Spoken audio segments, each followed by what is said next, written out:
সবাইকে এই চ্যানেলে স্বাগত। আজকে আমরা চিরস্থায়ী বন্দোবস্ত বা পার্মানেন্ট সেটেলমেন্ট নিয়ে আলোচনা করব। 1765 খ্রিস্টাব্দে বাংলা, বিহার আর উড়িষ্যার দেওয়ানি অধিকার নেওয়ার পর ব্রিটিশ ইস্ট ইন্ডিয়া কোম্পানি সেখান থেকে কর তোলার জন্য যে বিভিন্ন পদ্ধতি এনেছিল, তার ভেতর এই চিরস্থায়ী বন্দোবস্ত একটু স্টেবল ছিল। তবে বেশ কিছুদিন পরে এরও বিভিন্ন অ্যাডভান্টেজ ও ডিসঅ্যাডভান্টেজ বেরিয়ে আসে।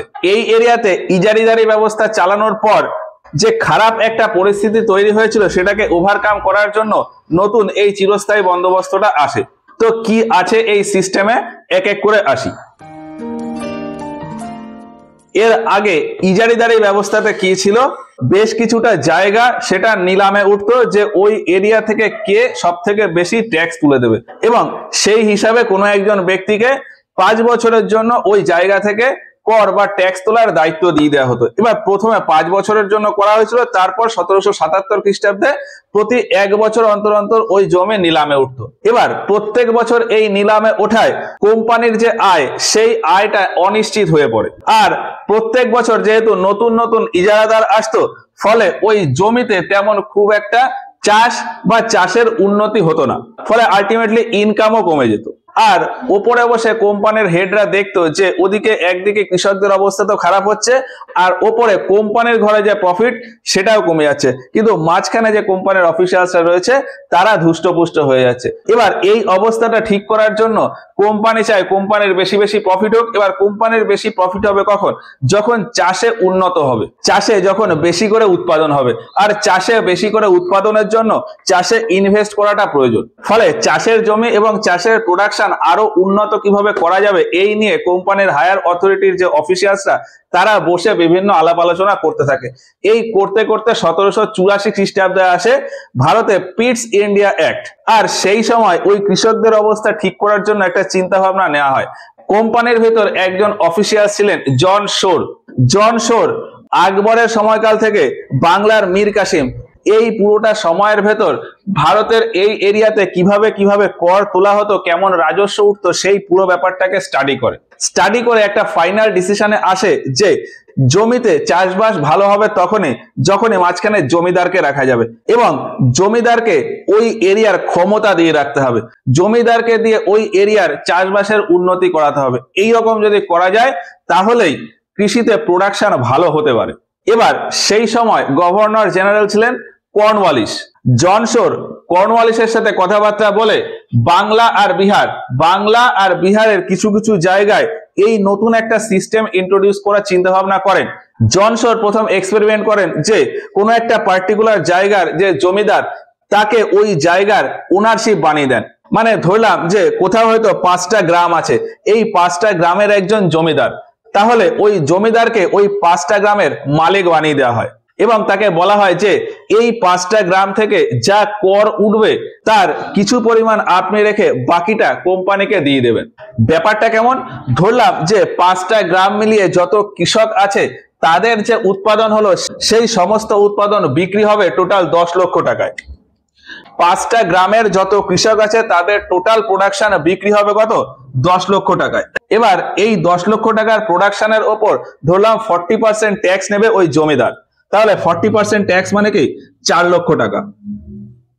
তাহলে 4 লক্ষ টাকা এলো জমিদারের কাছে। এবার কোম্পানি ওই জমিদারকে বললো যে এই 4 লক্ষ টাকার ভেতর কিছু পরিমাণ আপনি রেখে দেবেন আর বাকিটা কোম্পানিকে দিয়ে দেবেন। মানে কেমন, জমিদারকে হয়তো বললো যে আপনি 1 লক্ষ টাকা রাখুন আর বাকি 3 লক্ষ টাকা কোম্পানিকে দিয়ে দিন, তাহলে জমিদারের আয় হয়ে গেল কত, 1 লক্ষ টাকা। এবার জমিদার এই যে 1 লক্ষ টাকা আয় করলো, এতে বলা হলো যে আপনাকে যখন এই 5টা গ্রামের মালিক বলে ঘোষণা করা হয়েছে, তাহলে আপনার এই যে 1 লক্ষ টাকা আপনার ইনকাম হলো, মানে ট্যাক্স তুলে আপনি আপনার কাছে রাখলেন, এই 1 লক্ষ টাকার ভেতর 50,000 বা 60,000 যাই হোক, সেটা আপনি ওই জমিতে ইনভেস্ট করবেন। মানে জমিতে যাতে আরো ভালো প্রোডাকশন হয় তার জন্য আপনি ওই জমিতে ইনভেস্ট করবেন বা বিনিয়োগ করবেন। তার ফলে ওই জমিতে মানে ওই 5টা গ্রামে পরের বছর আরো বেশি প্রোডাকশন হবে। তখন হয়তো এই 10 লাখের জায়গায় 12 লাখের প্রোডাকশন হলো। 12 লাখের প্রোডাকশন হলে সেই হিসাবে জমিদারের কাছে আসবে 4.8 লাখ।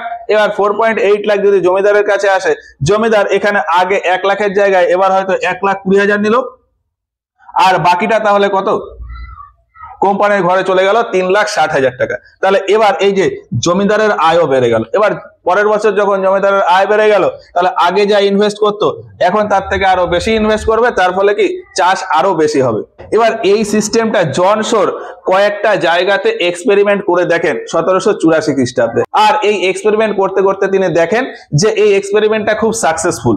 ফলে কর্নওয়ালিসের সাথে কথাবার্তা বলে এই সিস্টেমটাকেই পুরো বাংলা ও বিহার জুড়ে চালানোর কথা ভাবেন। আর ফাইনালি কর্নওয়ালিস 1789 আর 1790 এই 2 বছরে বাংলা, বিহার আর উড়িষ্যায় এই সিস্টেমটাকে রান করিয়ে দেন। 1789 খ্রিস্টাব্দে বাংলা আর বিহারের বেশিরভাগ জায়গাতে এই সিস্টেমটাকে চালু করায়। কি বললাম? 1789 খ্রিস্টাব্দে বাংলা আর বিহার এর যে বেশিরভাগ জায়গা, সেই সমস্ত জায়গাতেই প্রায় এই সিস্টেমটাকে চালু করায়। আর পরের বছর 1790 খ্রিস্টাব্দে উড়িষ্যার এলাকায় এই সিস্টেমটাকে লাগু করে দেয়। এই সিস্টেমটাকেই বলা হয় চিরস্থায়ী বন্দোবস্ত বা পার্মানেন্ট সেটেলমেন্ট। এবার এই সিস্টেম যখন চালু করানো হয় তখন এই যে বললাম মাঝখানে জমিদার থাকবে। এবার জমিদার কোথায় থাকবে? জমিদার তো আগে আর ছিল না, আগে তো ছিল ইজারাদার। তো আগে যারা ইজারাদার ছিল তাদেরকেই জমিদার হিসাবে বসিয়ে দেওয়া হয় এবং তাদেরকে বলা হয় যে আপনি যতগুলো গ্রাম থেকে ট্যাক্স তুলছিলেন বা কর তুলছিলেন, আপনি ওই সমস্ত জায়গা থেকে আবারও ট্যাক্স তুলবেন, আবারও কর তুলবেন। আপনাকে এখন থেকে আর ইজারাদার না বলে আপনাকে বলা হবে জমিদার। আর ওই যে গ্রামগুলি থেকে আপনি ট্যাক্স তুলছেন, ওই গ্রামগুলির মালিক হিসাবে আপনাকেই বিবেচিত করা হবে। এবার এই ব্যাপারটা বোঝানোর জন্য আমরা এখানে একটা ছোট্ট ডায়াগ্রাম এঁকেছি। কি করা হয়? ইজারাদারদেরই এই জমিদার বানিয়ে দেওয়া হয়। এবার ধরলাম যে আগে একজন ইজারাদারের কাছে 4টে গ্রাম ছিল, তাহলে এখন তিনি হয়ে গেছে জমিদার, তাহলে জমিদারের আন্ডারে 4টে গ্রাম আছে। এবার এই জমিদার রয়েছে ব্রিটিশ ইস্ট ইন্ডিয়া কোম্পানির আন্ডারে। এই জমিদারের মতন আরো অনেক জমিদার রয়েছে। এই সিস্টেমে বলা হলো যে এই 4টে গ্রামের যে এরিয়া, সেই এরিয়ার মালিক হবে এই জমিদার। তার জন্য এই 4টে গ্রাম থেকে যত কর উঠবে সেই করের কিছু পার্সেন্টেজ এই জমিদার রেখে দেবে আর বাকি অংশটা কোম্পানিকে দিয়ে দেবে। এখানে বলা হয় 89% আর 11%। ব্যাপারটা কেমন? ধরলাম এই 4টে যে গ্রাম, এই 4টে গ্রামের যত কৃষক আছে সেই সমস্ত কৃষকদের কি প্রোডাকশন হলো সে বিষয়ে গেলাম না, কিন্তু এই 4টে গ্রামের যে কৃষকরা আছে তারা সব মিলিয়ে হয়তো 3 লাখ টাকার প্রোডাকশন করলো। কৃষকরা কত? 3 লাখ টাকার প্রোডাকশন করলো। এবার এই 3 লাখ টাকার প্রোডাকশনের ভেতর 1 লাখ টাকা এই জমিদার ট্যাক্স হিসাবে নিয়ে নেবে। তাহলে জমিদার ট্যাক্স হিসাবে নেবে কত? 1 লাখ টাকা। প্রোডাকশন হলো 3 লাখ আর জমিদার ট্যাক্স নিয়ে এলো 1 লাখ। তাহলে কৃষকদের কাছে কত থেকে গেল? কৃষকদের কাছে থাকলো হচ্ছে 2 লক্ষ টাকা। কৃষকদের কাছে থাকলো 2 লক্ষ টাকা। এবার জমিদাররা এই যে 1 লক্ষ টাকা কর হিসাবে নিল, এর থেকে 11% রেখে দেবে জমিদার। 11% মানে হচ্ছে 11,000 টাকা। এই 11,000 টাকা রেখে দেবে জমিদার আর বাকি 89,000 টাকা চলে যাবে কোম্পানির ঘরে। এই হচ্ছে সিস্টেম। এবার এই সিস্টেমে আরো বলা হয় যে জমিদার এই যে 11,000 টাকা পাচ্ছে, এই 11,000 টাকার ভেতরে সে নিজে কিছু রাখবে আর বাকিটা ইনভেস্ট করে দেবে। সে নিজে কিছু রাখবে আর বাকিটা ইনভেস্ট করে দেবে। তাহলে এই সিস্টেমে কি হলো? কোম্পানির 89,000 টাকা যে কর তোলা সেটা ফিক্স হয়ে গেল। কোম্পানি জমিদারের সাথে কথা বলেই নিল যে আমাকে প্রত্যেক বছর কিন্তু এই 89,000 টাকা করে ট্যাক্স দিতে হবে। তবে কোম্পানি এইখানটায় ছোট্ট একটু ভুল করে ফেলে যে কোম্পানি জমিদারকে কোনো রাইট দেয়নি যে এই প্রোডাকশনের থেকে কত টাকা ট্যাক্স তুলতে হবে। নর্মালি আমরা কি ধরলাম, 3 লাখ টাকার প্রোডাকশন হয়েছে, তার ভেতর জমিদার 1 লাখ টাকা ট্যাক্স তুললো। তাহলে এই 1 লাখ টাকার থেকে এই যে দুটো ভাগ হলো, কিন্তু এই যে 3 লাখ টাকার প্রোডাকশন থেকে 1 লাখ টাকা ট্যাক্স উঠবে নাকি 3 লাখ টাকার থেকে 2 লাখ টাকা ট্যাক্স নিয়ে নেবে সেটা কিন্তু কোম্পানি বলেনি। কোম্পানি এখানে জমিদারদের একদম ছাড় দিয়ে দেয়, বলে যে আমার প্রত্যেক বছর হয়তো এই টাকাটা কর হিসাবে লাগবে, বাকি আপনি কৃষকদের কাছ থেকে যা পারবেন বুঝে নিন। এবার সেই হিসাবে জমিদার দেখছে যে কোম্পানির কাছে চলে যাচ্ছে 89,000 টাকা, আমার কাছে পড়ে থাকছে কত? 11,000। তার ভেতর আবার কিছুটা আমাকে ইনভেস্ট করতে হবে। তাহলে আমি কি করব? তাহলে আমি চেষ্টা করব যে আমার এই ইনকামটাকে যাতে বাড়ানো যায়। সেই হিসাবে জমিদার কি করবে? এই 1 লাখ টাকার জায়গায় 2 লাখ টাকা ট্যাক্স নিয়ে নেবে। 3 লাখ টাকার প্রোডাকশন হলো, মানে সমস্ত কৃষকদের মিলিয়ে 3 লাখ টাকার প্রোডাকশন হলো, তার ভেতর 2 লাখ টাকা ট্যাক্স নিয়ে হলো। তাহলে কৃষকদের কাছে পড়ে থাকবে কত? 1 লাখ টাকা। তাহলে কৃষকদের ইনকাম কমে গেল। আর এদিকে জমিদারের ইনকাম বেড়ে গেল কত 2 লাখ। এবার এই 2 লাখের ভেতর 89,000 কোম্পানিকে দিয়ে দেবে আর বাকি তার কাছে থেকে যাবে 1,11,000। এবার এর ভেতর কিছু ইনভেস্ট করে দিল এতে। তো এইটাই হচ্ছে এই পার্মানেন্ট সেটেলমেন্ট। জমিদাররা কৃষকদেরকে শোষণ করে শেষ করে দিত। এবার এইখানে আরেকটা বিষয় আমি দেখি, কোম্পানি দেখছে যে আমার কিন্তু এই ইনকামটা প্রত্যেক বছর আসছে, তাহলে কোম্পানি যখন দেখছে যে প্রত্যেক বছর আসছে আর এদিকে জমিদারও হিসাব দেখাচ্ছে যে আমি জমিতে ইনভেস্ট করছি, ফলে কোম্পানি ভাবছে যে আমার সিস্টেম ভালোই চলছে। আর এইভাবে চলতে চলতে 1793 খ্রিস্টাব্দ 1793 খ্রিস্টাব্দে ফাইনালি কর্নওয়ালিস বাংলা, বিহার আর উড়িষ্যা এর সব জায়গায় এই সিস্টেমটাকে লাগু করে দেয় এবং তখন থেকেই এর নাম দেওয়া হয় চিরস্থায়ী বন্দোবস্ত বা পার্মানেন্ট সেটেলমেন্ট। এর আগে যদিও নাম চিরস্থায়ী বন্দোবস্ত ছিল, কিন্তু তখন যেহেতু সমস্ত জায়গায় লাগু হয়নি ওই জন্য ওটা নর্মালি বেশিরভাগ জায়গাতেই চলছিল, কিন্তু 1793 সালে যেহেতু সমস্ত এরিয়ায় লাগু হয়ে যায় ওই জন্যই বলা হয় যে 1793 সালেই এই চিরস্থায়ী বন্দোবস্তটা ইন্ট্রোডিউস বা চালু করা হয়। কে চালু করে? কর্নওয়ালিস। এবার এই সিস্টেম চালু করার পিছনে কোম্পানির কিছু লুকানো চাহিদা ছিল। সেগুলো কি? সেগুলো হলো যে কোম্পানি জানতো যে আমার প্রোডাকশন বাড়ানোর জন্য জমিতে ইনভেস্ট করতে হবে, জমিকে আরো ভালোভাবে চাষ করাতে হবে, আর সেই ইনভেস্টমেন্টের দায়িত্ব দিয়ে দেয় ওই জমিদারকে। বলে যে জমিদার ট্যাক্স তুলবে, তার থেকে কিছু পয়সা নিয়ে সেখান থেকে ইনভেস্ট করে দেবে। ফলে আমাদের আর ইনভেস্টমেন্টের ঝামেলাটা থাকলো না, মানে কোম্পানি আর ওই ইনভেস্টমেন্টের ঝামেলা নিল না, ওদিকে জমিদারদের দিয়ে কাজ হয়ে গেল। আর একটা সুবিধা কি, ওই যে জমিদারকে বললো যে প্রত্যেক বছর এত টাকা দিতে হবে, কর হিসাবে এত টাকা দিতে হবে, তাহলে কি প্রত্যেক বছরের একটা ফিক্সড ইনকাম হয়ে গেল। মানে কোম্পানি নিশ্চিত থাকলো যে ওই জায়গা থেকে আমার এই ইনকামটা হবেই। আর আরেকটা বড় স্বার্থ ছিল যে এর আগে যখন ইজারিদারি ব্যবস্থা ছিল তখন ওই যে বললাম কৃষকদের অবস্থা করুণ হয়ে গিয়েছিল, ফলে কৃষকরা কিন্তু মাঝে মাঝে বিদ্রোহ করত, আর সেই বিদ্রোহ থামানোর জন্য ইংরেজরা নিজেদের আর্মি ব্যবহার করত। কিন্তু ওই গ্রাম বা যেখানে চাষ হচ্ছে সেটাকে যদি জমিদারের আন্ডারে দিয়ে দেওয়া যায়, মানে জমিদারের মালিকানাধীনে দিয়ে দেওয়া যায়, তাহলে ওই যে বিদ্রোহটা হলো সেটা ওই জমিদারই সামলে নিতে পারবে, আমাদের কোম্পানির উপরে আর অ্যাকশনটা এলো না। এই সমস্ত বিভিন্ন কথা ভেবেই জমিদারদেরকে ওখানে ফিক্স করে দেওয়া হয় ট্যাক্স তোলার জন্য। এবার এখানে একটা নতুন টার্ম আসে, সূর্যাস্ত আইন বা সানসেট ল। সেটা কি? কোম্পানি ওই জমিদারকে একটা ডেট ফিক্স করে দিত যে এই ডেটে সন্ধ্যার ভেতর আমাকে কর জমা দিতে হবে। যদি জমিদার ওই দিন সন্ধ্যার ভেতর তার ওই কর জমা না দেয়, তাহলে কোম্পানি ওই জমিদারের জমিদারি সমাপ্ত করে দিতে পারে, মানে ওই জমিদারিকে নিলামে তুলে দিতে পারে। নিলামে তুলে তার জমিদারিকে অন্য কাউকে শিফট করে দিতে পারে বা তাকে তার জমিদারি পদ থেকে এমনি সরিয়ে দিতে পারে। এটাই হলো সূর্যাস্ত আইন বা সানসেট ল। এবার জমিদারদের ওপর যেহেতু এই প্রেসারটা ছিল, এই জন্য জমিদাররা এই প্রেসারটাকে কৃষকদের উপর খাটিয়ে দিতেন। জমিদাররাও একটা ডেট ফিক্স করে দিতেন যে এই ডেটের ভেতর কৃষকরা আমাকে তাদের কর বা খাজনা দিয়ে যাবে ওই দিন সন্ধ্যাবেলার ভেতর। যদি ওই দিনের ভেতর সে ওই কর না দেয়, তাহলে তার উৎপন্ন করা যেটুকু ফসল আছে সেটুকুকে পুরোপুরি দখল করে নেওয়া যেতে পারে, বা সে যেখানে চাষ করছে সেই জায়গাতে তার পরিবর্তে অন্য কাউকে চাষ করানোর জন্য বসানো যেতে পারে। এই রকম প্রভিশন জমিদাররা তৈরি করে। তো কর জমা দেওয়ার জন্য ওই একটা পার্টিকুলার ডেটে সূর্যাস্তের আগে পর্যন্ত টাইম দেওয়া হয়, এটাকেই বলা হয় সূর্যাস্ত আইন। এবার এই কর দেওয়ার জন্য আগে যেমন পরিস্থিতি তৈরি হয়েছিল, এখনো ঠিক ওই রকমই পরিস্থিতি তৈরি হয়ে যায়। কৃষকরা কি করতো? কৃষকদের যদি ফসল খারাপ হতো বা প্রোডাকশন কম হতো, তাহলে করের পরিমাণ তো আর কম হতো না। যে পরিমাণ কর জমিদার নেবে সেই পরিমাণ কর দেওয়ার জন্য তাকে কি করতে হতো? কারোর কাছ থেকে ধার নিতে হতো। কৃষক পরবর্তী বছর ভালো ফসলের আশায় সাহুকার বা যে ধার দেয় তার কাছ থেকে ধার নিয়ে নেয়, কিন্তু পরবর্তী বছর গিয়ে যদি দেখা যায় যে ফসল ঠিকঠাক হয়নি, তাহলে ঋণের পরিমাণ বেড়ে গেল, তখন আবারও ঋণ নিতে হলো। ফলে এইভাবে করতে করতে কৃষকের উপর ঋণের বোঝা চেপে যায়। আর ঠিক একই কন্ডিশন জমিদারদের উপরেও হতো। জমিদাররাও যদি কখনো কখনো পর্যাপ্ত পরিমাণ কর দিতে না পারতো, তাহলে তাদেরকেও ওই জমিদারি থেকে সরে যেতে হতো। আর তারা যাতে জমিদারি থেকে সরে না যায় তার জন্য বড় বড় সাহুকারের কাছ থেকে ধার নিত। আর এইভাবে বহু জমিদারের জমিদারিও চলে যায়। তাহলে জমিদারদের জন্য কৃষকদের অবস্থা কিভাবে খারাপ হয়ে গেল সেটা তো বুঝলাম। তবে শুধুমাত্র যে জমিদারদের জন্য অবস্থা খারাপ হয়েছে তা না, আরো একটা কারণ ছিল যার জন্য কৃষকদের অবস্থা খারাপ হয়ে যায়, যদিও সেটা ইনডাইরেক্টলি জমিদারদেরই প্রভাব।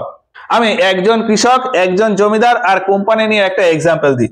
ধরলাম একজন কৃষক এক বছরে 50,000 টাকার প্রোডাকশন করলো, মানে একজন কৃষক সারা বছর ধরে যা প্রোডাকশন করলো তাতে 50,000 টাকায় বিক্রি হবে। এবার এই 50,000 টাকায় বিক্রি হলো, এই 50,000 টাকা তো ওই কৃষক পুরোটা ভোগ করতে পারবে না, এর ভেতর কিছু পরিমাণ তাকে জমিদারকে ট্যাক্স হিসাবে দিয়ে দিতে হবে। তাহলে ধরলাম যে এর 50% মানে 25,000 টাকা জমিদারকে ট্যাক্স হিসাবে দিয়ে দিতে হলো। তাহলে কৃষক উৎপাদন করলো 50,000 টাকার, জমিদারকে দিয়ে দিল 25,000, তাহলে কৃষকের কাছে থেকে গেল কত? 25,000। কৃষকের কাছে থেকে গেল 25,000। এবার জমিদার এই টাকার ভেতর কিছুটা অংশ নিজে রেখে দেবে, বাকিটা কোম্পানিকে দিয়ে দেবে। ধরলাম যে জমিদার এর ভেতর 5,000 টাকা রেখে দিল, তাহলে কোম্পানির ঘরে কত যাবে? কোম্পানির ঘরে যাবে 20,000 টাকা। তাহলে এই 50,000 টাকার প্রোডাকশনের ভেতর কোম্পানির ঘরে কত গেল? 20,000 টাকা। এবার কোম্পানি এই 20,000 টাকা কখনো ছাড়বে না। এই 5,000 টাকা যে জমিদার নিল, জমিদারও এই 5,000 টাকা কখনো ছাড়তে চাইবে না। আর কৃষকের এই যে 25,000 টাকা থাকছে, কৃষকও এই 25,000 টাকা কখনো ছাড়তে চাইবে না। এবার কি হলো? জমিদারের কাছে তো আর একজন কৃষক না, জমিদারের কাছে শয় কৃষক থাকে। তাহলে প্রত্যেকের কাছ থেকে যদি 5,000 টাকা করে পায়, তাহলে জমিদারের একটা অনেক বড় অ্যামাউন্ট হয়ে যাবে। এবার জমিদারের যখন অনেক পয়সা হয়ে যাবে, তখন জমিদার আর গ্রামে থাকতে চাইবে না, জমিদার চাইবে আমি শহরে গিয়ে থাকবো, আমি বিলাসবহুল জীবনযাপন কাটাবো। তাহলে সেই হিসাবে জমিদার চলে যায় শহরে, আর ওই টাকা পয়সা তোলার দায়িত্ব দিয়ে যায় অন্য একজনকে।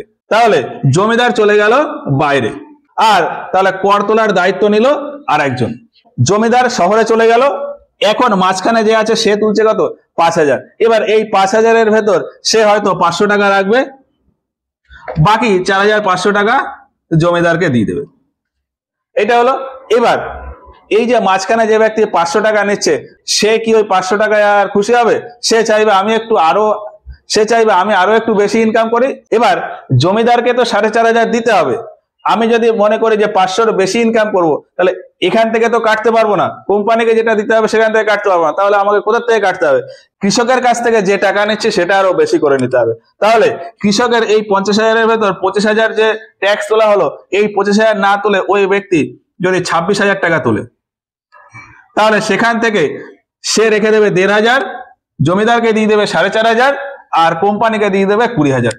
তাহলেই হয়ে গেল, মিটে গেল সব। এবার 26,000 যদি তোলে, তাহলে কৃষকের তাহলে পড়ে থাকলে কত? 24,000। তাহলে কৃষকের ইনকাম কমে গেল।